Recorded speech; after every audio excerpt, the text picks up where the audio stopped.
Hello students, I Dipendra welcome you all to Magnet Brains IT JEE NEET. I hope आप जानते हैं हमारे जो प्लेटफॉर्म है ये पूरे तरीके से free of cost quality online education platform है, यानी किंडरगार्टन टू 12th स्टैंडर्ड, अलग अलग बोर्ड्स, अलग अलग मीडियम्स और कई सारे कॉम्पिटिटिव एग्जाम्स जैसे कि IIT JEE NEET, railway, banking, SSC, ऐसे हर सेगमेंट, हर सेक्टर में free of cost quality education हम आपको प्रोवाइड करते हैं।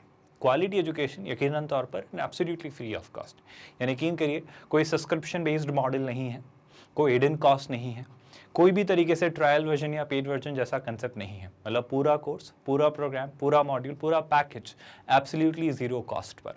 विद दैट स्टूडेंट्स, आज जो हम पढ़ने वाले हैं 12th स्टैंडर्ड का आपका जो IIT JEE मैथमेटिक्स का चैप्टर चल रहा है मैट्रिसेस एंड डिटर्मिनेंट्स, वहाँ पर हम बेसिकली पढ़ेंगे कि डिटर्मिनेंट्स में आप कैसे सम एंड प्रोडक्ट्स को परफॉर्म करते हैं। आई होप आप रिलेट कर पा रहे हैं। जहाँ मैट्रिसेस में हम देखते थे तो मैट्रिसेस में जब हम सम किया करते थे तो इंडिविजुअली एलिमेंट बाय एलिमेंट हम देख लिया करते थे। ऑफ कोर्स ऑर्डर वहाँ सेम होना चाहिए और प्रोडक्ट के भी एक स्पेसिफिक अप्रोच हमने डेवलप की थी रोज को कॉलम से मल्टीप्लाई करने की, और इस तरीके से हमने मैट्रिसेस का सम और प्रोडक्ट या फिर बेसिकली सम, डिफरेंस और प्रोडक्ट सीखा था। उसी तरीके से, not exactly like that, but उसी तरीके से अब हम डिटर्मिनेंट्स की बातें करेंगे। हमें याद है स्क्वायर मैट्रिसेस को ही डिटर्मिनेंट्स में कन्वर्ट कर लिया जाता है, उनका डिटर्मिनेंट ले लिया जाता है और उस तरीके से आप उन डिटर्मिनेंट्स की वैल्यू निकालते हैं। बहुत ज़रूरी बात यह स्टूडेंट्स कि कभी भी आपसे डिटर्मिनेंट्स का सम या डिफरेंस या प्रोडक्ट कहा जाए तो कैसे उसे निकाला जाता है, कैसे बात की जाती है, अब हम यही करने वाले हैं। आने वाले लेक्चर्स के दौरान हम डिटर्मिनेंट्स का डिफरेंशिएशन और इंटीग्रेशन भी सीख रहे होंगे और ग्रेजुअली हम क्रेमर्स रूल पढ़ेंगे। याद होगा स्टूडेंट्स आपको, जहां मैट्रिसेस में हमने होमोजीनियस और non homogeneous system of linear equation से डील करना सीखा है, उसी कहानी को बार बार इस बात पर हमने एम्फेसाइज किया था कि हम कोशिश करेंगे कि उसे हम थोड़ा सिंप्लीफाई कर देंगे। तो बिल्कुल मैट्रिसेस में वहाँ एक अप्रोच हमने डेवलप की थी, पर उसी कॉन्सेप्ट को और आसान और एफिशिएंट और इफेक्टिव तरीके से हम एक्सप्लोर करेंगे क्रेमर्स रूल के थ्रू। आई होप यहाँ तक कोई कंफ्यूजन नहीं और आपको पूरा फ्लो चार्ट क्लियर है कि हम क्या क्या चीज़ें कैसे कैसे पढ़ने वाले हैं। विद दैट आज शुरू करते हैं हम सम एंड डिफरेंस, फिर ग्रेजुअली नेक्स्ट लेक्चर में डिफरेंशिएशन एंड इंटीग्रेशन और कुछ डिटर्मिनेंट्स के टाइप्स के बारे में डिस्कशन करेंगे, and then gradually third lecture में हम क्रेमर्स रूल डिस्कस करेंगे। इस तरीके से आपके लेक्चर्स प्लान है और इस तरीके से आपका मैट्रिसेस डिटर्मिनेंट्स हम कल्मिनेट करेंगे। और सबसे ज़रूरी बात स्टूडेंट्स, ऑफकोर्स इन लेक्चर्स के दौरान ना सिर्फ हम थ्योरी कर रहे होंगे बल्कि थ्योरी के साथ साथ इन एक्सप्लेनेशन वीडियोज़ में आपको कई सारे इलस्ट्रेशंस यानी एग्जाम्पल्स रखे जाएंगे ताकि उन न्यूमेरिकल्स के थ्रू हर कंसेप्ट की कंसेप्चुअल एप्लीकेबिलिटी आपको सिखाई जा सके। यानी कि ना सिर्फ कंसेप्ट को बहुत डिटेल में पढ़ाया जा रहा है बल्कि न्यूमेरिकल्स के साथ उसे और अच्छे से आपको मजबूत करवाया जा रहा है। ये आप खुद फील कर रहे होंगे। ऑफ कोर्स उसी टॉपिक पर बेस्ड JEE मेंस और एडवांस के पास्ट ईयर्स क्वेश्चंस भी उस लेक्चर में रखे जाते हैं ताकि आपकी एक अच्छी अंडरस्टैंडिंग, एक बेहतर अंडरस्टैंडिंग डेवलप करवाई जा सके।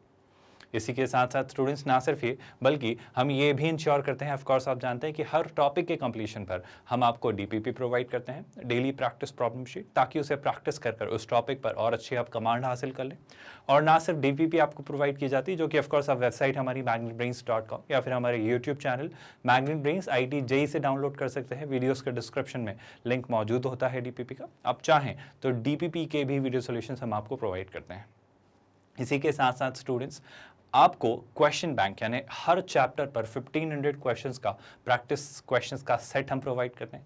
मोटिव बड़ा सिंपल सा है ताकि आपको वैरायटी ऑफ क्वेश्चंस का एक्सपोजर दिया जा सके, आपको अलग अलग तरह के क्वेश्चन से डील करना सिखाया जा सके और आपको हर तरह के क्वेश्चंस का एक्सपोजर मिल जाए ताकि आप एग्जाम में कॉन्फिडेंटली और कंफर्टेबली अपने पेपर को आसानी से अटेम्प्ट कर पाएँ।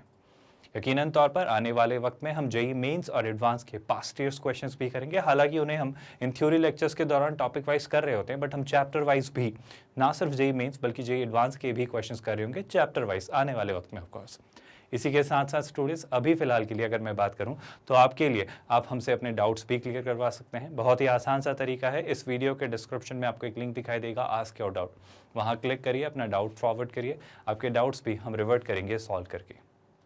इसी के साथ साथ स्टूडेंट्स यकीनन तौर पर आपके चैप्टर वाइज टेस्ट भी प्लान किए जाएंगे, यानी हर चैप्टर पर एक टेस्ट, ताकि उसकी एक अच्छी कमांड आप डेवलप कर पाएँ और अपना सेल्फ एनालिसिस, सेल्फ एवेल्युएशन कर पाएँ और देख पाएँ कि उस पर्टिकुलर चैप्टर में आप कहाँ स्टैंड करते हैं और आपकी कैसी उस पर अंडरस्टैंडिंग है, ताकि एक रिविजन या न्यूमेरिकल्स कैसे प्रैक्टिस करना है वो आप थोड़ा एवेल्युएट कर पाएँ। इसी के साथ साथ स्टूडेंट्स आपके लिए हर एक चीज़ जो ज़रूरी है एग्जाम की प्रिपरेशन के लिए, ताकि पूरे फोकस और कंसंट्रेशन से आप अपनी पढ़ाई जारी रख पाएँ, उसको लेकर भी जो भी ज़रूरी गाइडेंस है वो सारे फैकल्टी मेंबर्स आपको वक्त वक्त पर आकर देते रहेंगे ताकि सुचारू रूप से आपकी तैयारी चलती रहे। ना सिर्फ ये स्टूडेंट्स बल्कि ऑफ कोर्स आपके लिए chapter wise one shot revision भी क्रिएट किया जा रहा है। मतलब हर एक चैप्टर का एक प्रिसाइज, एक to the point one shot revision, जिसे देखकर आप पूरा चैप्टर आसानी से रिवाइज कर पाएं और उससे अच्छे से कॉन्फिडेंटली आप एग्जाम में हर क्वेश्चन को अटेम्प्ट कर पाएं। ना सिर्फ ये स्टूडेंट्स बल्कि जेई मेंस और एडवांस के हम ऑनलाइन मॉक टेस्ट सीरीज भी आपके लिए लेकर आएंगे, ताकि एक्चुअल एग्जामिनेशन हॉल में जाने से पहले कई बार आप इस पेपर को अटेम्प्ट कर चुके हों और आपकी हैबिट में इस पेपर को अटेम्प्ट करने की स्ट्रैटेजी बिल्ड हो चुकी है और आप आसानी से पेपर के लिए अपना स्कोर, अपना परसेंटाइल, अपनी रैंक ऑप्टिमाइज करना सीख चुके हों। ये सारी की सारी चीज़ें मैग्नेट ब्रेन्स का IIT JEE मॉड्यूल आपके लिए फ्री ऑफ कॉस्ट लेकर आने वाला है। शुरुआत करते हैं आज के लेक्चर से स्टूडेंट। सबसे पहले तो ये समझ लेते हैं सम ऑफ डिटर्मिनेंट्स एग्जैक्टली होता क्या है। सुनिएगा बहुत ध्यान से। आपके पास मान लीजिए दो डिटर्मिनेंट्स हैं, एक डिटर्मिनेंट है डेल्टा 1, एक डिटर्मिनेंट है डेल्टा 2। आपने एक बहुत ही क्रूशियल सा पॉइंट ऑब्जर्व किया होगा। पॉइंट ये है, अगर आप डेल्टा 1 और डेल्टा 2 को देखें तो सर एक बहुत ही ज़रूरी सी बात ये नज़र आ रही है कि सर चाहे डेल्टा 1 हो या डेल्टा 2, आप बहुत ध्यान से देखो, डेल्टा 1 और डेल्टा 2 में कोई दो कॉलम या हो सकता था कोई दो रो सेम है। मतलब ऑफ कोर्स ये जो डिटर्मिनेंट है थर्ड ऑर्डर का 3x3 मैट्रिक्स का हमारा स्क्वायर वाला डिटर्मिनेंट है। मैं ये कहना चाह रहा हूँ कि अगर मुझे कभी भी ऐसे दो डिटर्मिनेंट मिले जिन्हें मैं ऐड करना चाह रहा हूँ, तो कोई भी एक रो या कोई भी एक कॉलम को छोड़कर बाकी सारी रो या बाकी सारे कॉलम आइडेंटिकल होंगे, तभी आप उन्हें ऐड या सब्ट्रैक्ट कर पाएंगे। क्या पॉइंट समझ पा रहे हैं? पहली बात तो ऑफ कोर्स उनका ऑर्डर सेम होना जरूरी है। जैसा मैट्रिसेस में पढ़ा था, अगर A matrix m cross n का है तो B मैट्रिक्स भी m क्रॉस n का हो, तभी हम A प्लस बी या A माइनस बी कर पाते थे। वही बात यहाँ पर है। अगर आप निकालना चाह रहे हो डेल्टा 1 प्लस डेल्टा 2 या फिर डेल्टा 1 माइनस डेल्टा 2, तो आपको ये बिल्कुल करना होगा कि आपको कोई भी दो रो, मतलब जैसे थर्ड ऑर्डर का है तो थर्ड से 3 से 1 सबट्रैक्ट किया तो 2, तो कोई भी दो कॉलम या कोई भी दो रो आइडेंटिकल होगी और जो एक थर्ड रो या थर्ड कॉलम बचा होगा आप उसे उन दोनों में ऐड करेंगे और वो सेम होनी चाहिए। मतलब जैसा यहाँ पर फर्स्ट कॉलम है तो इसका भी फर्स्ट कॉलम ही अनआइडेंटिकल, बाकी सब सेम होना चाहिए। आई होप इस बात ने ज़्यादा बॉर्डर नहीं किया, ये पॉइंट आप आसानी से समझ पाए। अब अगर मैं इस पर सीधी सी बात आपसे करना चाहूँ तो मैं क्या कहना चाह रहा हूँ, सर देखो आप क्या करोगे, ये जो दो कॉलम्स आइडेंटिकल थे आप इन्हें एज इट इज छोड़ देंगे इसके सम में, और जो पार्ट आप ऐड करना चाह रहे हो, जो कॉलम आपके लिए ये अनआइडेंटिकल है, उसके लिए A1 plus D1, A2 plus D2 और A3 प्लस D3 आप लिख देंगे। बहुत ही सिंपल सी, बहुत ही सॉर्टेड सी प्रोसेस है। मेरा ख्याल है आपको कहीं भी कोई कन्फ्यूजन नहीं है। जैसे मान लो अगर आपके पास एक डिटर्मिनेंट है A जो कि लिखा हुआ है 2 3 और ये लिखा है 5 7, है ना, और मान लो एक डिटर्मिनेंट है ऑफकोर्स B जो कि कितना लिखा है, सर ये लिखा है 2 3 और ये लिखा है -7 और ये लिखा है -3, है ना, और आपसे बोला जा रहा है सर डिटर्मिनेंट A और डिटर्मिनेंट B को ऐड करिए। तो बिल्कुल सर कर सकते हैं। क्यों कर सकते हैं सर? क्योंकि जब डिटर्मिनेंट A और B को ऐड करना हम चाहेंगे तो ये 2/2 का डिटर्मिनेंट है जिसमें एक रो ऑफकोर्स सेम है, तो जो रो सेम नहीं है आप उन्हें ऐड कर दीजिए और जो रो सेम है उसे एज इट इज कॉमन लिख दीजिए। तो ये 2,3 आप लिख दीजिए, पहली बात। दूसरी बात, 5 - 7 दैट्स -2 एंड 7 - 3 दैट्स +4। क्यों? क्योंकि ये हमने ऐड किया। तो ये आपका क्या आएगा students, A plus B. I think बहुत ही सुलझा हुआ सा, डायरेक्ट सा, इजी सा कंसेप्ट है जिसमें कोई परेशानी नहीं है और एक कंसेप्ट आपको अच्छे से समझ आया बिल्कुल क्लैरिटी के साथ। अगर यहाँ लिखा हुआ है तो पढ़ लेते हैं। Let delta 1 and delta 2 be two third order determinants in which the corresponding second and third columns are identical। अब ऐसा जरूरी नहीं कि सेकंड और थर्ड ही हो, है ना, कोई भी दो रो है, कोई भी दो कॉलम आइडेंटिकल हो, बाकी जो नहीं है ना। The fact is the evident if we expand all the three determinants. आप इसे कर लीजिए, इसे कर लीजिए और इसे कर लीजिए और आप तीनों की वैल्यू सेम पाएंगे। मतलब डेल्टा 1 प्लस डेल्टा 2 यहाँ से निकाल लीजिए एक्सपांड करने के बाद, या फिर डेल्टा 1 प्लस डेल्टा 2 पहले निकाल लीजिए और फिर उसे एक्सपांड कर दीजिए, आपके दोनों वैल्यू सेम आएंगे, है ना। तो ये कह रहा है इट इज एविडेंट कि अगर आप तीनों डिटर्मिनेंट्स को एक्सपांड करें तो आपको बेशक आपको आंसर सेम ही मिलना है। आई होप ये पॉइंट आप समझ पाए। अगर ये पॉइंट आप समझ पाए तो इसी तरीके से मान लो एक आपके पास लिखा होता डेल्टा 3। अब डेल्टा 3 में उसने क्या किया, डेल्टा 3 इस तरीके से लिया कि आप देखो सर डेल्टा 3 की जो आप दो रोज देख पाओगे, डेल्टा 3 की अगर आप दो रो नोटिस करो तो ये लिखा हुआ है सर A2 B2 C2 और A3 B3 C3। Similarly sir delta 3 के साथ अगर आप डेल्टा 1 देखते हो तो डेल्टा 1 में भी A2 B2 C2 और A3 B3 C3 लिखा हुआ था। तो डेल्टा 1 और डेल्टा 3 के सेकंड और थर्ड रो सेम है, तो आप क्या करेंगे, आप कुछ नहीं करेंगे सर, उन दोनों के फर्स्ट रो को ऐड करके लिख देंगे। क्या ये ऑब्जर्वेशन समझ आया? आई होप बहुत सुलझी हुई सी बात है मैं कर रहा हूँ। तो इस तरीके से आप निकाल सकते हैं, इसमें मेरे ख्याल से तो किसी भी स्टूडेंट को कोई परेशानी नहीं है ना। Here we note that the corresponding second and third rows are identical. Similarly the determinant, जैसे ये लिखा हुआ है एक डिटर्मिनेंट, अब देखो यहाँ पे क्या लिखा हुआ है D1 + E1 + F1, D2 + E2 + F2, D3 plus E3 plus F3 है ना, 3 बार एडिशन हो रहा है, 3 एलिमेंट्स का, ये दोनों बाकी चीजें आइडेंटिकल हैं, तो क्या मैं इसे किसी तरीके से रिप्रेजेंट कर सकता हूँ? मेरे ख्याल से बिल्कुल कर सकता हूँ। आप सोच पा रहे हो मैं क्या कहना चाह रहा हूँ? अगर हम सर यहाँ से ऐसे एक्सप्रेस करना चाहें तो मेरा कहना है सर कुछ मत करो, आप क्या करोगे, आप इसे अगर 3 डिटरमिनेंट्स के सम में लिखना चाहोगे तो 3 डिटरमिनेंट्स के सम के फॉर्म में आप कैसे लिखेंगे? मेरे ख्याल से बहुत ही आसान सी बात है स्टूडेंट्स। कौन सी आसान सी बात है सर? पहले तो जो वैल्यू कॉमन है, जो दो रो आपकी कॉमन है, आप उन्हें एज इट इज कॉपी कर देंगे। यानी क्या, ये B1 B2 B3 C1 C2 C3 ये यहाँ पर भी एज इट इज आ जाएगा, ये यहाँ पर भी एज इट इज आ जाएगा, यहाँ पर भी एज इट इज आ जाएगा। अब जो रो कॉमन नहीं है वो कौन सी स्टूडेंट्स? ये जो 3 एलिमेंट्स का सम हो रहा है, आप लिख दो। पहले आप D1 D2 D3 ले लो, तो आप यहाँ पे इसकी फर्स्ट रो क्या बना दोगे? D1 D2 D3। इसकी फर्स्ट रो क्या बना दोगे सर? आप बना दोगे E1 E2 और E3। और इसकी फर्स्ट रो क्या बना दोगे? आप बना दोगे F1 F2 और F3। इस तरीके से आपके 3 डिटरमिनेंट्स का सम होकर ये फाइनल डिटरमिनेंट रिजल्टेंट बन जाएगा, और यही आपके सामने यहाँ पर लिखा हुआ है। मेरे ख्याल से ये कंसेप्ट समझ आया, इसमें कोई परेशानी नहीं है, ये बहुत ही सुलझी हुई सी बात है सर। लेकिन अगर ऐसा लिखा हुआ है तो इसका क्या करें? ये बात बड़ी सिंपल सी है स्टूडेंट्स, ये जो मैं कहना चाह रहा हूँ, ये जैसे मान लो ऐसा कुछ लिखा हुआ है 2 + 3 है ना, 4 + 2 है ना, लेट्स से 2 + 1 और लेट्स से लिखा हुआ है 3 + 3, ये लिखा हुआ है। अब सर इसका क्या? मेरा कहना है बहुत सारे तरीके हो सकते हैं सर। बहुत सारे तरीके कैसे? देखो, एक तरीका क्या हो सकता है सर, आप फर्स्ट रो को बाइफरकेट कर दो, second row as it is रखनी पड़ेगी। ये तो बड़ा सिंपल सा फंडा है। मतलब अगर मैं इसे 2 डिटरमिनेंट्स के सम में लिखना चाहूँ तो मैं क्या कर सकता हूँ? मैं इसको लिख सकता हूँ क्या, इसे यहाँ लिखा 2, यहाँ लिख दिया 3, यहाँ लिखा 4 और यहाँ लिख दिया 2। लेकिन सर अगर आपने ऐसा किया तो सेकंड रो आइडेंटिकल रखनी पड़ेगी, यानी 2 + 1 जो है 3 और 3 + 3 6 ऐसा ही, और ये 3 और ये 6 ऐसा ही। आप बात समझ पा रहे हो? या फिर सर अगर इस रो के रिस्पेक्ट में नहीं करना था तो आप सेकंड रो के रिस्पेक्ट में कर देते। सर इसके रिस्पेक्ट में नहीं करना था तो फर्स्ट कॉलम के रिस्पेक्ट में कर देते। फर्स्ट कॉलम के रिस्पेक्ट में नहीं करना था तो सेकंड कॉलम के रिस्पेक्ट में कर देते। मैं इसे कितने तरीकों से कर सकता था? मैं इसे 4 तरीकों से एडिशन के फॉर्म में लिख सकता था। बस यही बात यहाँ पर नजर आ रही है अगर आप बात समझे तो। जैसे यहाँ पर ये डिटरमिनेंट लिखा हुआ है, ये कौन सा है? ये सर थर्ड ऑर्डर का है, तो इसको लिखने भी कितने तरीके? इसको लिखने के 8 तरीके। Sir first row, second row, third row, क्या बात समझ पाए? या फिर फर्स्ट कॉलम, सेकंड कॉलम और थर्ड कॉलम के पॉइंट आप समझ पा रहे हो? और इस तरीके से आप चीज़ें निकाल सकते हो, और इस तरीके से आप टोटल 8 डिटरमिनेंट्स के अलग अलग तरीकों से इसको लिख सकते थे सम के फॉर्म में। क्या आप मेरा पॉइंट समझ पा रहे हैं? आई होप बड़ी सुलझी हुई सी डायरेक्ट सी बात मैं आपसे कहना चाह रहा हूँ। इसमें कोई कन्फ्यूजन या कोई भी डाउट नहीं है, बड़ी ही सॉर्टेड सी बातें हैं। अगर यहाँ तक चीज़ें क्लियर हो रही हैं तो फिर क्या, फिर एक क्वेश्चन आपके सामने स्क्रीन पर, इसे ज़रा ध्यान से देखिए और ट्राई करिए। मेरा यकीन है आप इसे देखकर समझ पाएंगे कि एग्जैक्टली क्या लिखा हुआ है, क्या पूछा है, और जिस कंसेप्ट को भी हमने पढ़ा है बस उसी पर बेस्ड ये क्वेश्चन है। तो ज़रा ध्यान से देखिए और समझिए इसे सॉल्व करने की कोशिश करके, और बेशक कॉमेंट में लिख के ज़रूर बताइएगा कि आप क्या आंसर लेकर आ रहे हैं और आपने क्या अप्रोच किया और कैसे इसको फिगर आउट किया। तो दोनों बातें लिखिए, फिर हम साथ में इसे डिस्कस करेंगे।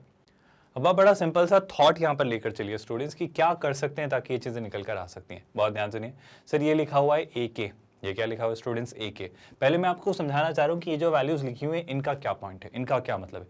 आपसे यहाँ पर वो पूछ रहा है समेशन AK की वैल्यू, समेशन AK की वैल्यू, जहाँ पर K क्या है स्टूडेंट्स? अगर इसकी मैं बात करूँ तो लिखा हुआ है K, जो कि 1 से लेकर n तक जा रहा है, और वो AK की वैल्यू पूछ रहा है। मतलब अगर इस एक्सप्रेशन को हम तोड़े तो एग्जैक्टली क्या लिखा हुआ है सर? अगर ये जो लिखा हुआ है ना एक्सप्रेशन, अगर आप इसकी बात कर रहे हो समेशन AK, और जहाँ पर K क्या है सर? जहाँ पर K जो है वो 1 से n तक चला जा रहा है। मतलब आपसे पूछा जा रहा है कि आपसे पूछा जा रहा है A1, फिर क्या लिखा जा रहा है A2, फिर लिखा जा रहा है A3, और इस तरीके से आप निकलते चले जा रहे हो कहाँ तक?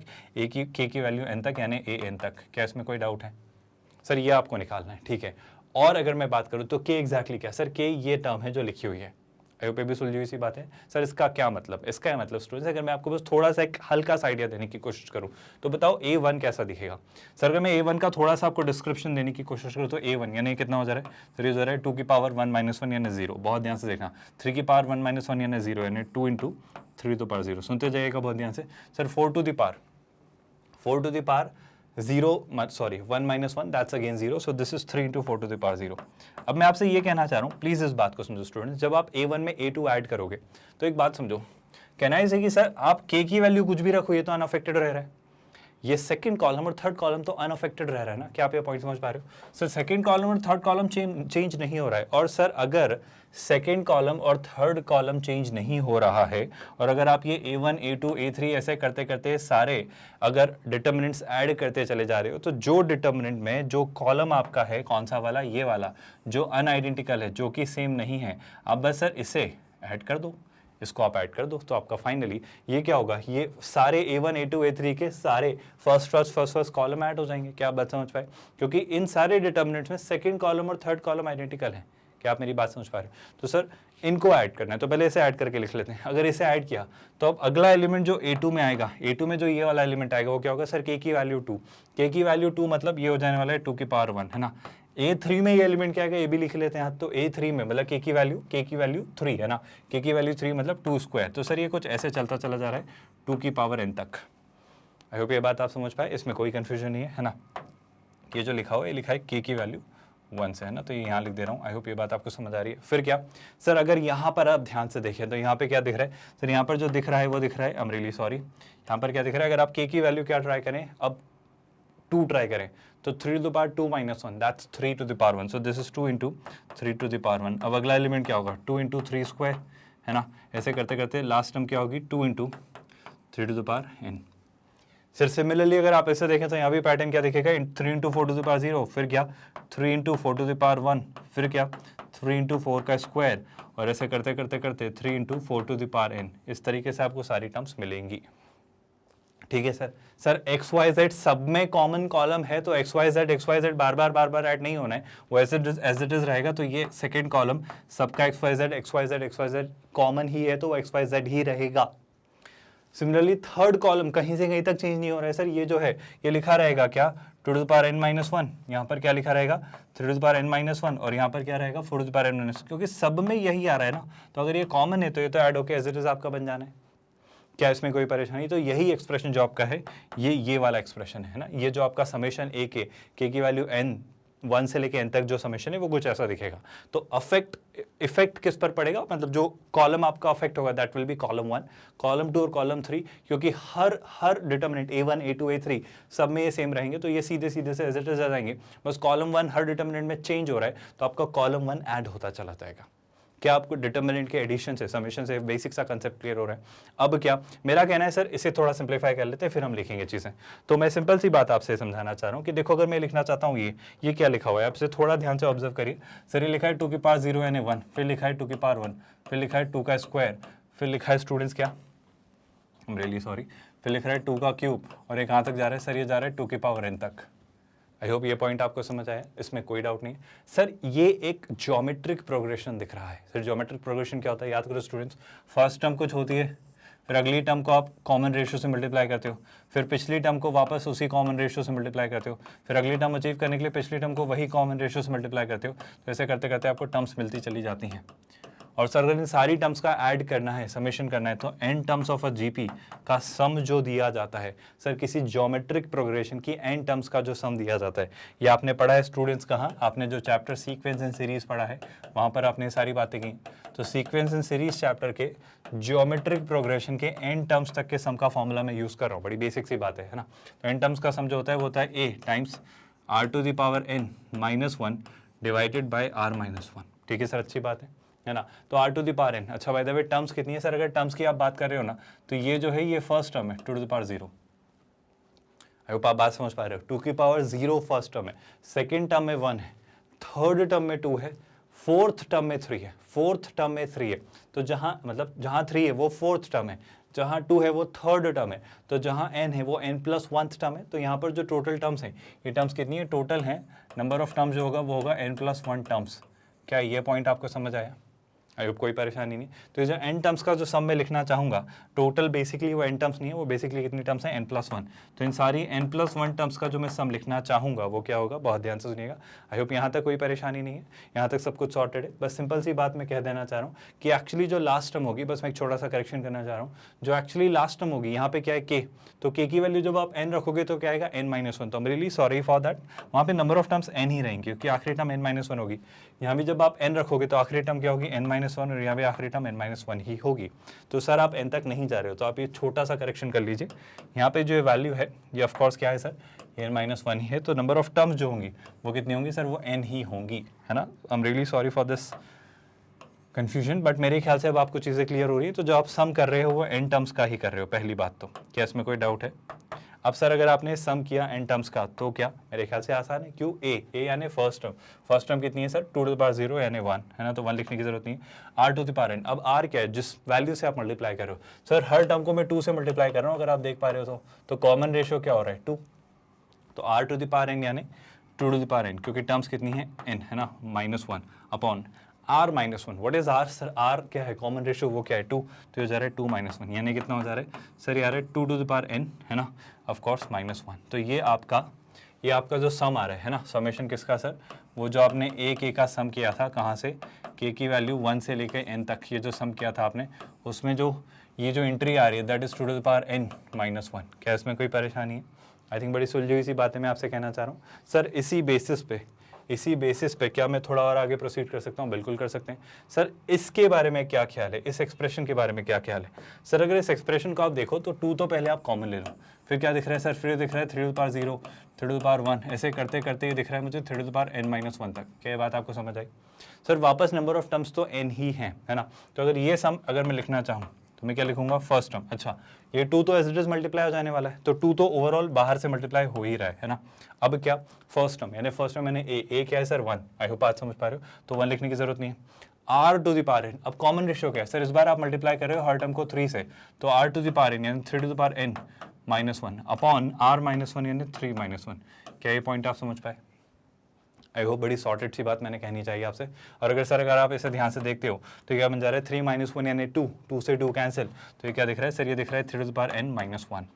कोई कंफ्यूजन, कोई डाउट स्टूडेंट्स? और अगर 3 टू द पावर n -1 दिख रहा है तो ये कौन सा एलिमेंट है सर आपका, ये जो यहाँ पर ये वाला जो एलिमेंट है, this is 3 to the power n -1। I hope कोई परेशानी नहीं है सर। इसी तरीके से अगर अब मैं देखना चाहूँ तो क्या मैं कुछ अगले एलिमेंट के बारे में कह सकता हूँ सर? जो अगला सम है इन सब में से 3 3 3 कॉमन आप ले सकते हो। 3 3 3 कॉमन लिया तो आपको क्या दिख रहा है सर, 3 कॉमन लेकर जो सम दिख रहा है वो है 4 to the power 0 plus 4 to the power 1 plus 4 square, और कहाँ तक जा रहा है सर, ये दिख रहा है 4 टू द पावर n -1 तक।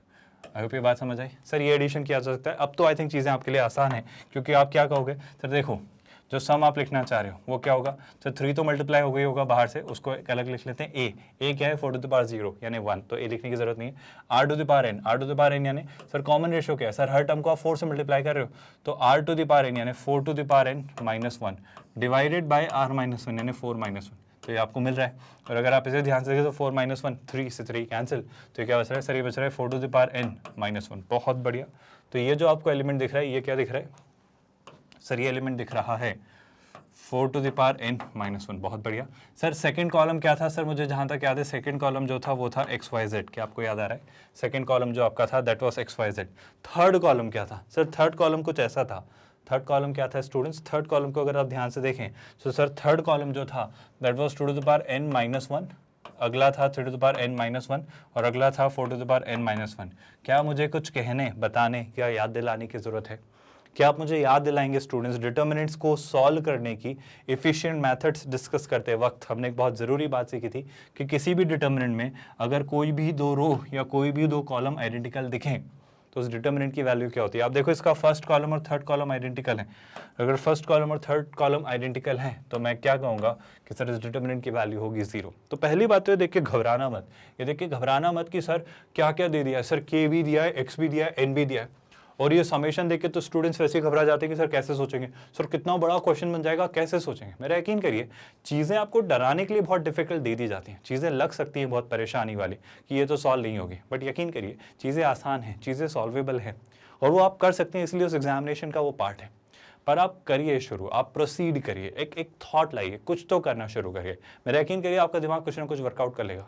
और आप खुद सोचो ना, इस क्वेश्चन में जो भी हमने अप्लाई किया वो सब आपको पता था, वो सब आपको आता था, है ना। कई स्टूडेंट्स ये कहते हैं सर आप जब क्वेश्चन देते हो तब हमसे नहीं होता, बट आपके करवाने के बाद समझ आ जाता है। तो बेशक IIT के क्वेश्चन इनिशियल लेवल पर ऐसे लगते हैं, बट ग्रेजुअली आपकी कमांड होने लगेगी, आप कंसेप्ट्स को रिकॉल करना सीख जाएंगे और उसका तरीका है क्वेश्चंस की ज़्यादा से ज़्यादा practice. It's all about solving a lot of questions, solving a lot of numericals. I hope ये क्वेश्चन, इसका पूरा सोल्यूशन, इसकी पूरी अप्रोच में कोई डाउट नहीं है। ये बहुत ही सुलझा हुआ सा क्वेश्चन है जिसे आप अच्छे से आसानी से समझ पाए।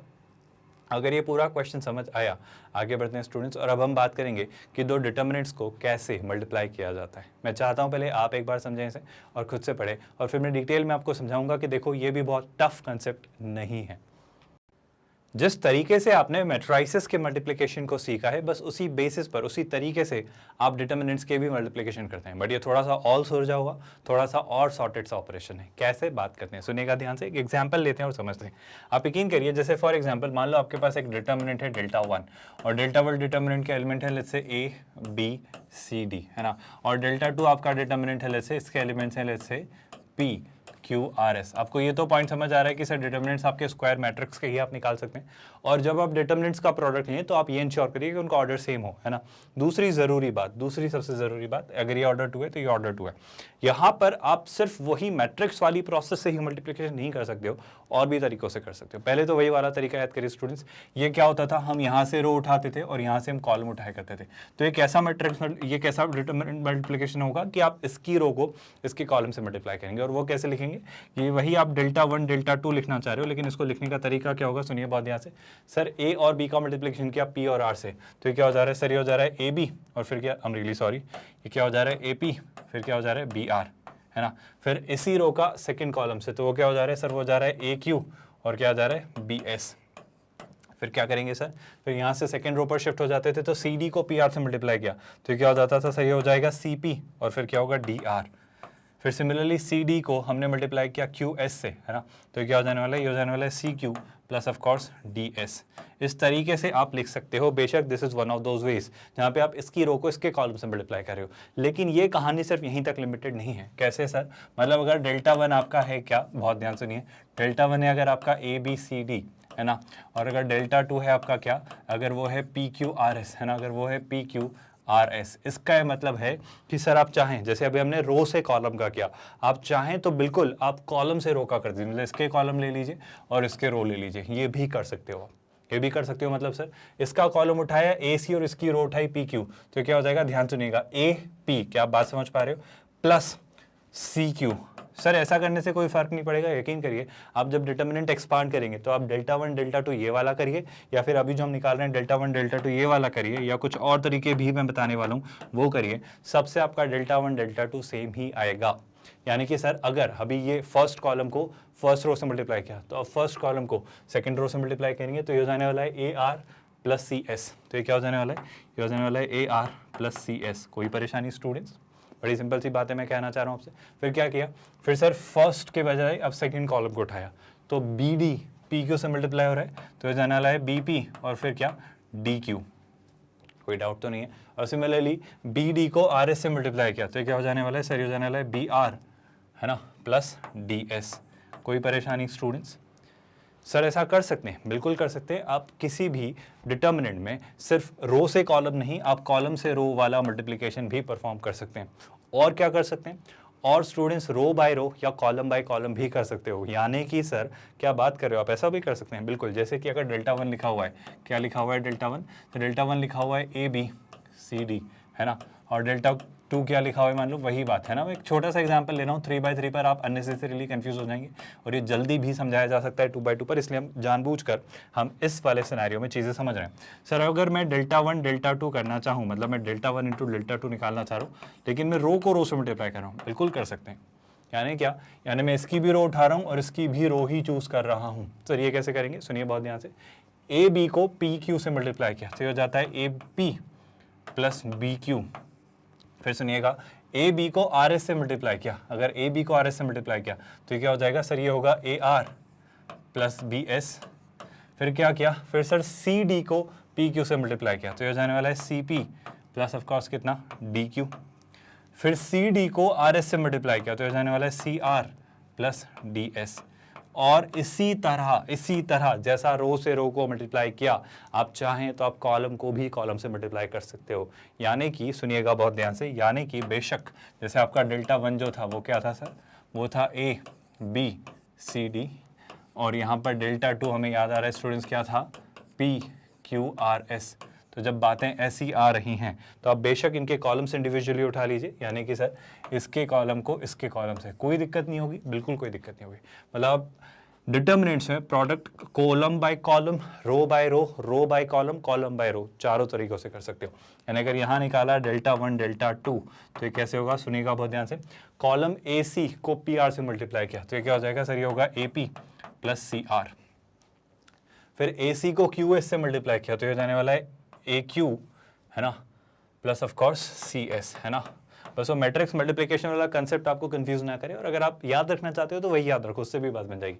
सिमिलरली अब मैं क्या करूंगा, मैंने इसको दोनों से किया, अब मैं बी डी को पी आर और क्यू एस से करके करता हूँ। तो बी डी को पी आर से करा तो क्या हो जाएगा सर, ये होगा बी पी प्लस क्या डी आर, और बी डी को क्यू एस से करा तो क्या हो जाएगा b q plus of course d s. इस तरीके से आप डिटर्मिनेंट्स का प्रोडक्ट ले सकते हैं।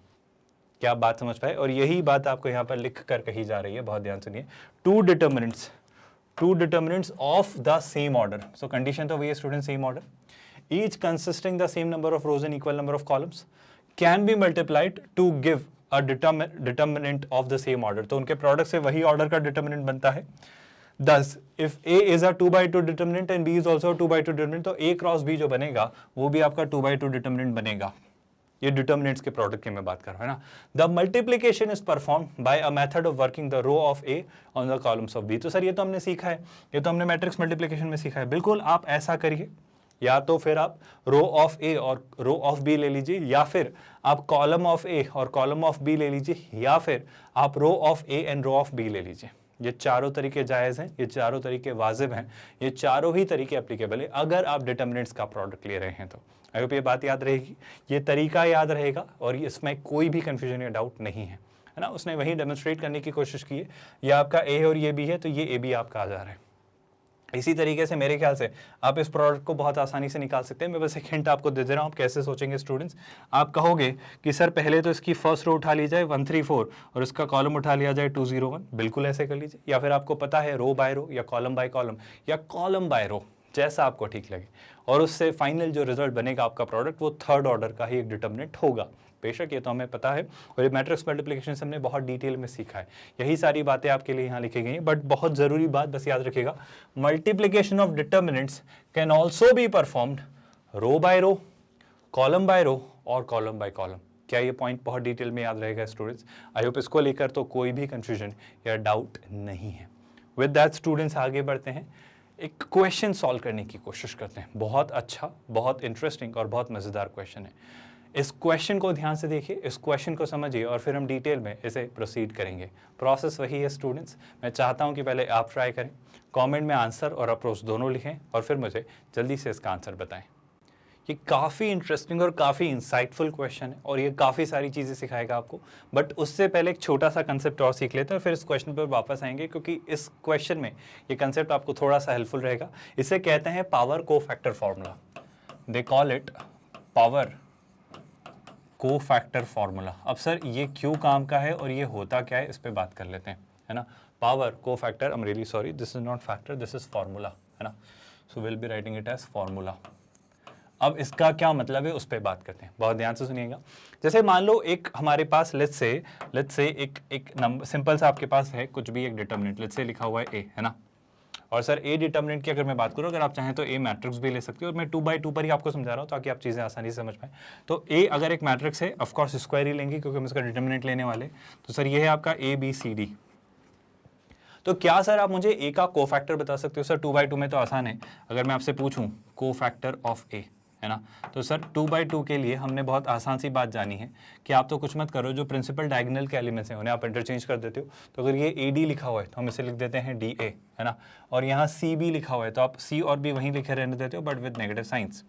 अच्छा एक छोटी सी बात बताओ स्टूडेंट्स, आपसे मैं अगर पूछूं कि इसका डिटर्मिनेंट क्या होगा, तो आप कहोगे सर ए का जो डिटर्मिनेंट होगा, जो ए का, खैर इस बारे में हम बात कर चुके हैं पहले, बट जो ए का डिटर्मिनेंट होगा वो क्या होगा, a D minus B c. क्या आपको याद है स्टूडेंट्स? सर अगर कोफैक्टर ऑफ ए का मैं डिटर्मिनेंट आपसे पूछूं, है ना, मैं अगर आपसे पूछूं जो आपने ए का कोफैक्टर निकाला है उस मैट्रिक्स का आपसे अगर डिटर्मिनेंट पूछा जाए तो उसे आप क्या कहोगे? सर उसे हम कहेंगे, फिर से बात सुनिए, ए डी, है ना, minus of B into minus of C, so that's again कितना, A D minus B C. तो सर ये तो बड़ी मज़ेदार बात होगी। मज़ेदार बात ये होगी कि सर ए का डिटर्मिनेंट और ए के कोफैक्टर का डिटर्मिनेंट सेम आया। आप थोड़ा सा पेशेंस रखिए, सर अभी एक सेम आ रहा है क्योंकि इसका ऑर्डर जो था वो 2 था। अगर थर्ड ऑर्डर का होगा तो क्या होगा, अब मैं वो डायरेक्ट रिजल्ट आपके सामने लिख रहा हूँ। जैसे बात को समझना स्टूडेंट बहुत अच्छी बात है, जैसे कि अगर आपके पास एक मैट्रिक्स है एक्स, है ना, एक्स के अंदर एलिमेंट्स हैं लेट्स से ए बी सी, है ना, फिर लिखा हुआ है ना, फिर लिखा हुआ है let's say D E F, फिर क्या लिखा हुआ है जी एच आई। क्या बात आपको समझ आई? आई होप इसमें कोई परेशानी नहीं। अब मैं इसका कोफैक्टर, इसका मैं क्या बना रहा हूँ, कोफैक्टर मैट्रिक्स। क्या आप मेरी बात समझ पा रहे हो? मैं इसका कोफैक्टर मैट्रिक्स बना रहा हूँ, मतलब ये है स्टूडेंट्स, मैं क्या बना रहा हूँ, मैं बना रहा हूँ कोफैक्टर, है ना, मैट्रिक्स ऑफ एक्स। मतलब मैं क्या बना रहा हूँ, इस बात को समझिएगा स्टूडेंट्स, मैं आपको ये बना के देना चाह रहा हूँ, मैं यहाँ पर लिख रहा हूँ इसे, है ना, यहाँ पर मैं लिख रहा हूँ कि सर ए का जो भी कोफैक्टर है वो मैं लिख दे रहा हूँ यहाँ पर, वो ऑफ कोर्स होगा ई आई माइनस एच एफ। आप मेरी बात समझ पा रहे हैं, of course with a plus sign. उसे मैं लेट्स से थोड़ी देर के लिए कैपिटल ए से डिनोट कर देता हूँ, पूरा एक्सप्रेशन नहीं लिख रहा हूँ मैं, क्या लिख रहा हूँ बस, ई आई माइनस एच एफ को मैं कैपिटल ए से डिनोट कर देता हूँ। क्या आप मेरा पॉइंट समझ पा रहे हैं? यानी स्मॉल बी का जो कोफैक्टर होगा वो टेक्निकली क्या होगा सर, वो होगा d i minus g f, और इसके आगे क्या साइन लगाओगे आप, माइनस, क्योंकि बी प्लस माइनस प्लस, याद आया स्टूडेंट्स? तो यहाँ पर जो बी का कोफैक्टर होगा मैं उसे लेट्स से कैपिटल बी, सी के कोफैक्टर को capital C, capital D, capital E, capital F, capital G, capital H और कैपिटल आई से डिनोट करता हूँ। तो ये वाला मैट्रिक्स क्या है सर, ये वाला जो मैट्रिक्स है this is cofactor matrix of A. I hope ये बातें आपको पता है। मैं ये कहना चाह रहा हूँ स्टूडेंट्स आपसे कि अगर मुझे इस डिटर्मिनेंट की वैल्यू, इस मैट्रिक्स के डिटर्मिनेंट की वैल्यू पता है तो क्या इसके कोफैक्टर मैट्रिक्स का डिटर्मिनेंट निकाला जा सकता है? बेशक। मतलब अगर कभी भी आपको एक डिटर्मिनेंट दिया जाए, कभी भी आपको एक डिटर्मिनेंट दिया जाए, जैसे आपको x एक डिटर्मिनेंट दिया जा रहा था, है ना, तो जो भी x के डिटर्मिनेंट की वैल्यू है, जो एक x मैट्रिक्स था उसके जो भी डिटर्मिनेंट की वैल्यू है, और x के कोफैक्टर ऑफ x, इसके डिटर्मिनेंट की वैल्यू में जो रिलेशन होगा वो ये होगा कि इसका जो डिटर्मिनेंट होगा, इसको इसकी ऑर्डर की पावर, इसका ऑर्डर मान लो n था, जैसे यहाँ पे ऑर्डर क्या था 3, उसकी पावर में से 1 सबट्रैक्ट करके लिख दो। क्या बोल रहे हो सर, कुछ समझ नहीं आ रहा है? समझ में आसान वाली बात इतनी सी है कि इस डिटर्मिनेंट की, ये कौन सा मैट्रिक्स है सर, ये वो मैट्रिक्स है जिसमें हर एलिमेंट अपने आप में उसके कोफैक्टर को कैरी किए हुए, मतलब इस पोजीशन पे जो भी इसके ओरिजिनल मैट्रिक्स में जो वैल्यू थी उसका जो भी कोफैक्टर आता है मैंने वो यहाँ लिख दी। आई होप आप मेरी बात समझ पा रहे हो। तो अगर मैंने इस मैट्रिक्स का कोफैक्टर मैट्रिक्स निकाला है तो इस कोफैक्टर मैट्रिक्स का जो डिटर्मिनेंट होगा वो होगा इसी डिटर्मिनेंट के equal raise to the power इसका ऑर्डर -1। अब इसका ऑर्डर क्या है सर, इसका ऑर्डर है 3 × 3, यानी थर्ड ऑर्डर का ही, तो 3 - 1 दैट्स 2। क्या आप पॉइंट समझ पाए? आई होप पॉइंट बड़ा आसान सा था, पॉइंट बड़ा सुलझा हुआ सा था। मतलब अगर मैं जनरलाइज करके लिखना चाहूँ, अगर मैं आपको जनरलाइज करके सीधी सीधी बात समझाना चाहूँ तो मैं आपको ये कहना चाह रहा हूँ कि अगर आपके पास एक डिटर्मिनेंट है, अगर आपके पास एक डिटर्मिनेंट है डेल्टा, है ना, अगर आपके पास उस मैट्रिक्स का कोफैक्टर भी है ना, cofactor of matrix, let's say मैं उसे स्मॉल कोफैक्टर ए कह देता हूँ, और यहाँ पर भी वो मैट्रिक्स जो था वो था लेट्स से कैपिटल है, तो उस मैट्रिक्स, ऑब्वियसली स्क्वायर मैट्रिक्स का जो भी डिटर्मिनेंट होगा उसको अगर उसके ऑर्डर में से 1 करके सबट्रैक्ट करके लिखोगे, मतलब उसको उस पावर तक रेस करोगे, तो आपको उसके मैट्रिक्स के कोफैक्टर का डिटर्मिनेंट मिल जाएगा। आई होप बहुत ही कॉम्प्लिकेटेड सी बातें मैं नहीं कह रहा हूँ और आपको ये बात डाइजेस्ट हो रही है कि अगर किसी भी मैट्रिक्स का डिटर्मिनेंट हमें पता है, स्क्वायर मैट्रिक्स ऑफ कोर्स, तो उस मैट्रिक्स के कोफैक्टर का भी डिटर्मिनेंट निकाला जा सकता है बहुत आसान तरीके से। और अगर ये बात समझ आई है तो सर वापस आते हैं इस क्वेश्चन पे, सर इन सारी बातों का इस क्वेश्चन में क्या मतलब, ये सब क्यों कह रहे हो आप? मैं कह रहा हूँ कि अगर आपसे मैं थोड़ी सी देर के लिए एक डिटर्मिनेंट एज्यूम करने को कहूँ, एक डिटर्मिनेंट एज्यूम करने को कहूँ इस तरीके का, सुनिएगा बहुत ध्यान से। अगर एक डिटर्मिनेंट में आपसे कहूँ एक्स वाई जेड, है ना, फिर ले लेते हैं let's say y Z x, फिर ले लेते हैं लेट्स से जेड, है ना, एक्स वाई। सर क्यों ले रहे हो, क्या कर रहे हो, कुछ समझ नहीं आ रहा है। मैं अगर मान लो ये एक आपसे डिटर्मिनेंट के बजाय मैं कहता हूँ कि मान लो ये एक आपका मैट्रिक्स है ना, मान लो ये आपका एक मैट्रिक्स है और इस मैट्रिक्स को आपकी सहूलियत के लिए मैं डिनोट कर देता हूँ लेट्स से कैपिटल ए से। सर ये क्यों लिया? मैं ये इसलिए ले रहा हूँ क्योंकि अगर आप चीज़ें देख पाएँ तो आपको बहुत मज़ेदार सी बात दिखाई देगी। मज़ेदार सी बात ये दिखाई देगी स्टूडेंट्स की, सोच के देखो, इस एलिमेंट का अगर मैं आपके सामने कोफैक्टर लिखूं, अगर मैं ए का कोफैक्टर ढूंढना चाह रहा हूं, मैं क्या निकालना चाह रहा हूं पता है? मैं निकालना चाह रहा हूं कोफैक्टर मैट्रिक्स ऑफ ए। क्या ये बात आप समझ पाए? तो अगर मैं इसे लिखना चाहूं तो मैं सारे एलिमेंट्स तो नहीं लिखूंगा, बट मैं आपको डेमोन्स्ट्रेशन देना चाह रहा हूं। जैसे आप इस x का निकालिए तो वो क्या आएगा सर, वो होगा y z minus x square. फिर जो पहला एलिमेंट होगा ये होगा y z minus x square, है ना। अच्छा बताओ सर इस y का क्या होगा? सर इस y का जो होगा y square minus x z, but उसके आगे नेगेटिव साइन, तो क्या होगा सर, वो होगा x z minus y square. क्या पॉइंट समझ पाए? सर बस z का और निकाल के बताओ। जैसे z का निकालेंगे तो वो क्या होगा, y x minus z square, तो ये क्या होगा y x minus z square. और इसी बेसिस पे जब आप और एलिमेंट्स का निकालेंगे तो आप देखो ध्यान से, y z minus x square, y z minus x square, x z minus y square, x z minus y square, x y minus z square, x y minus z square. यानी point क्या है students, अगर मैं सिर्फ अभी फिलहाल, मुझे right hand side नहीं पता, मुझे राइट हैंड साइड के बारे में बात भी नहीं करनी, मुझे आपसे बस इतना कहना है कि क्या मैं इस डिटर्मिनेंट के बारे में कुछ जानता हूँ। सर इस डिटर्मिनेंट के बारे में आप ये जानते हैं कि ये जो डिटर्मिनेंट है अगर इसे मैं एज अ मैट्रिक्स की तरह ट्रीट करूँ, अभी फिलहाल बस आपको समझाने के लिए, तो सर ये जो मैट्रिक्स है ये आपके इस मैट्रिक्स का कोफैक्टर मैट्रिक्स है।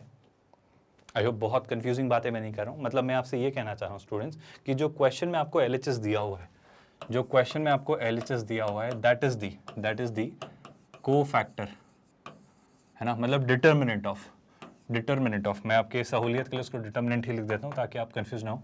एलएचएस में जो दिया गया है वो है डिटर्मिनेंट ऑफ, है ना, cofactor of what, of let's call it a for a while, I hope हमने ए से ही डिनोट किया है बिल्कुल, where what is a, where a is आपका कौन सा मैट्रिक्स, एक्स वाई जेड, सुनिएगा बहुत ध्यान से, वाई जेड एक्स, है ना, and z x Y.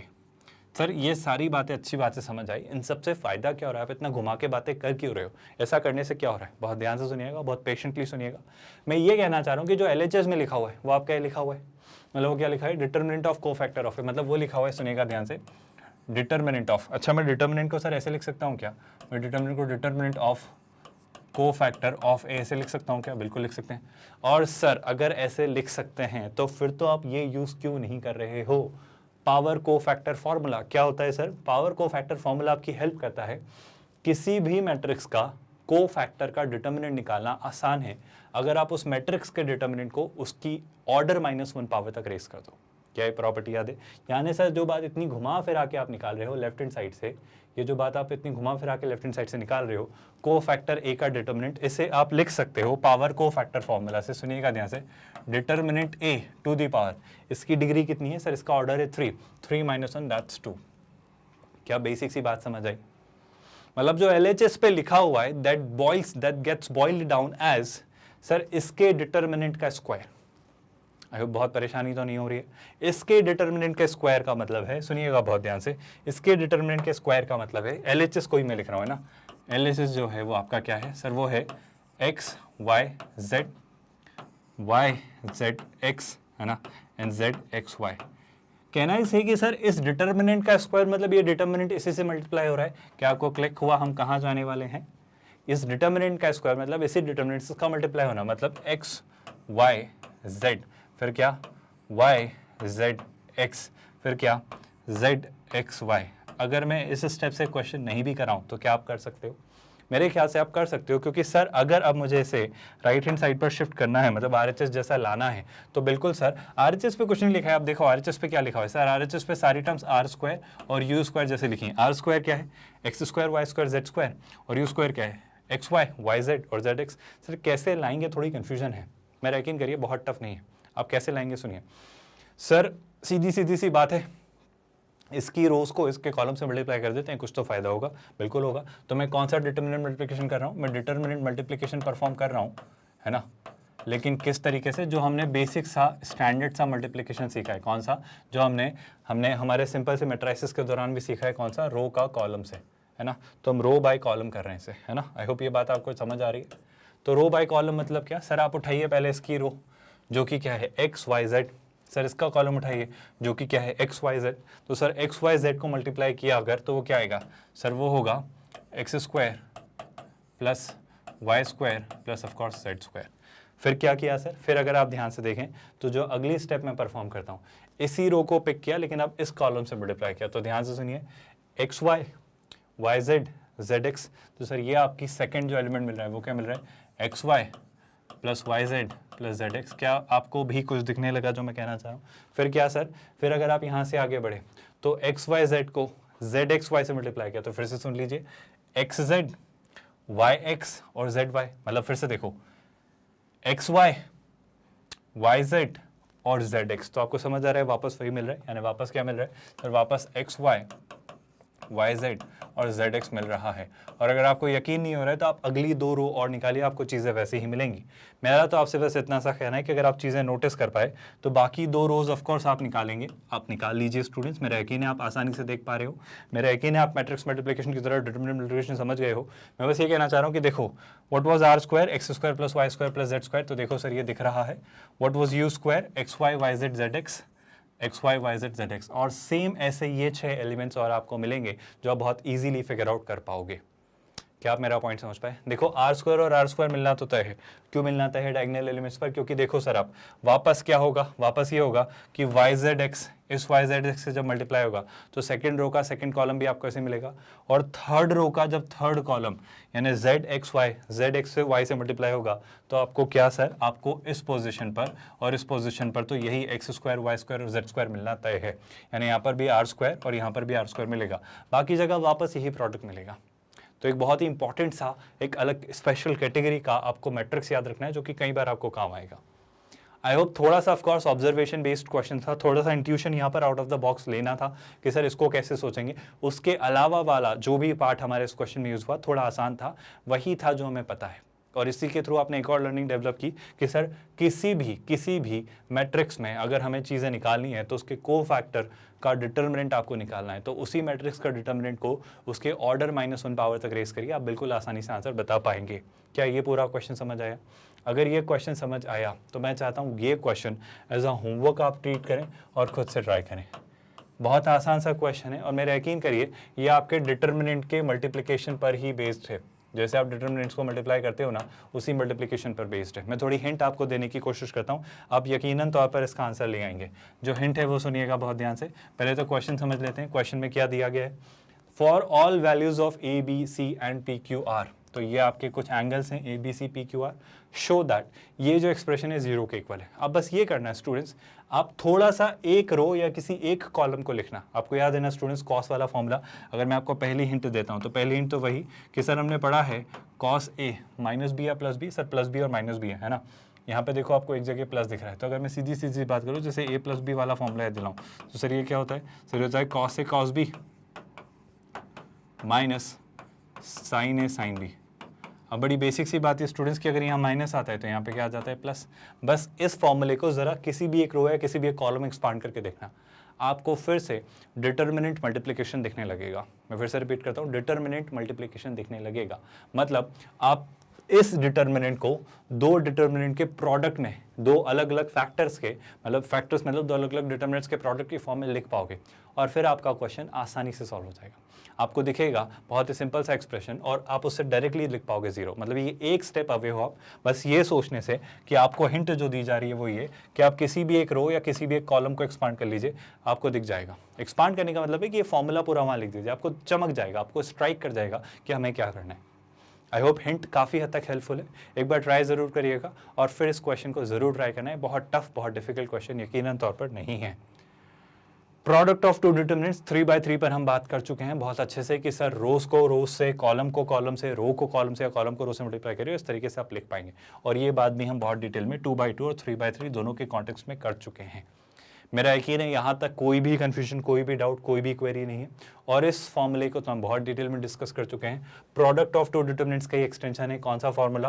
Power को फैक्टर फॉर्मूला। मैं फिर से रिवाइज करवा देता हूँ, इसे याद रखिएगा, इसे अच्छे से नोट डाउन करिएगा, अपने नोट्स में प्रॉपर्ली लिखिएगा। बहुत क्रूशियल फॉर्मूला है और इसे अच्छे से स्ट्राइक करिएगा क्योंकि उस पर क्वेश्चन बनते हैं बहुत ही इनडायरेक्टली, बहुत ही सटली बनते हैं और आप सोच भी नहीं पाते कि सर ऐसे लग सकता है। बिल्कुल। क्या है सुनिएगा, अगर आपका ए आई जे आपके एलिमेंट है A11, A22, A33, ऐसा आपका एक डिटर्मिनेंट है ना, मतलब वो मैट्रिक्स था बेसिकली, उसका आपने डिटर्मिनेंट निकाला जो कि क्या है डेल्टा। तो वो ये कहना चाह रहा है, ऑफ कोर्स ये जो मैट्रिक्स था जिसके एलिमेंट्स थे A11, A22, A33, small a11, small a12, small a13 ऐसे करके, वो जो एलिमेंट्स थे वो ऑर्डर n तक के आपके मैट्रिक्स के एलिमेंट्स थे। अब वो ये कहना चाह रहा है कि सर अगर मैं एक AIJ, कैपिटल AIJ ने capital A11, capital A12, capital A13 ऐसा करके पूरा मैट्रिक्स बनाता हूँ, जो कि एक्चुअली क्या है सर, वो कुछ नहीं है, वो आपके AIJ के कोफैक्टर से बना हुआ मैट्रिक्स है। तो सर अगर आप उस मैट्रिक्स का, इस मैट्रिक्स का डिटर्मिनेंट निकालते हो, इस मैट्रिक्स का AIJ, उसमें कौन से एलिमेंट्स है सर, इस वाले मैट्रिक्स के कोफैक्टर्स वाले एलिमेंट्स हैं। तो अगर उसका अगर आप डिटर्मिनेंट निकालते हो तो वो आपके original determinant raise to the power order -1 के इक्वल होता है। आई होप मैंने बहुत कंफ्यूज नहीं कर दिया आपको। बहुत ही सॉर्टेड सी बात यहाँ पर भी लिखकर आपको समझाई गई, जो कि बहुत आसानी से मेरे ख्याल से क्लियर हुई होगी। यही बात कि किसी भी मैट्रिक्स के डिटर्मिनेंट की ऑर्डर की मतलब की पावर ऑर्डर -1 उसके को फैक्टर के, उसी मैट्रिक्स के को फैक्टर के डिटर्मिनेंट के इक्वल होती है। आई होप इसे आप as a very crucial property याद रखेंगे। इसे अपने नोट्स में बनाइएगा, इसे अपनी चीट शीट में भी लिखेगा, आप जिस भी लैंग्वेज में समझ सकते हैं लिखेगा, ताकि आप रिवाइज करते वक्त इसे रिकॉल कर पाएँ और रिकलेक्ट कर पाएँ, और इसे बस एज अ बहुत सिंपल सा बेसिक सा फॉर्मूला समझ के इग्नोर ना कर दें। उस पर क्वेश्चंस बनते हैं स्टूडेंट्स, इसलिए बार बार इस बात पे हाईलाइट दी जा रही है। मेरा यकीन है कि अभी तक के चैप्टर में जितनी भी चीज़ें हमने पढ़ी उसमें कहीं कोई किसी भी स्टेप में डाउट नहीं है। ये पूरा लेक्चर बहुत अच्छे से आपको समझ आया, और आपको समझ आया कि मैग्नेट ब्रेन्स का ये जो IIT JEE प्लेटफॉर्म है, ये पूरे तरीके से free of cost quality online education platform है। यानी कि आपको किंडरगार्टन से 12th स्टैंडर्ड तक अलग अलग बोर्ड्स, अलग अलग मीडियम्स और कई सारे कॉम्पिटिटिव एग्जाम्स जैसे IIT JEE, NEET, railway, banking, SSC, CUET, ऐसे हर सेक्टर, हर सेगमेंट में हम आपको क्वालिटी एजुकेशन प्रोवाइड कर रहे हैं। यानी कि आपको कोई सब्सक्रिप्शन बेस्ड मॉडल नहीं लेना है, कोई हिडन कॉस्ट नहीं है स्टूडेंट्स, कोई ट्रायल वर्जन या पेड वर्जन नहीं है। पूरा कोर्स, पूरा मॉड्यूल, पूरा package absolutely zero cost per. आपको बहुत सारे तरीके हैं इस प्लेटफॉर्म को, इस चीज़ों को एक्सेस करने की। पहला तो आप हमारी वेबसाइट magnetbrains.com पर जा सकते हैं। वहाँ पर सब कुछ प्रॉपर एक एक सेक्शन बने हुए हैं प्रॉपर्ली।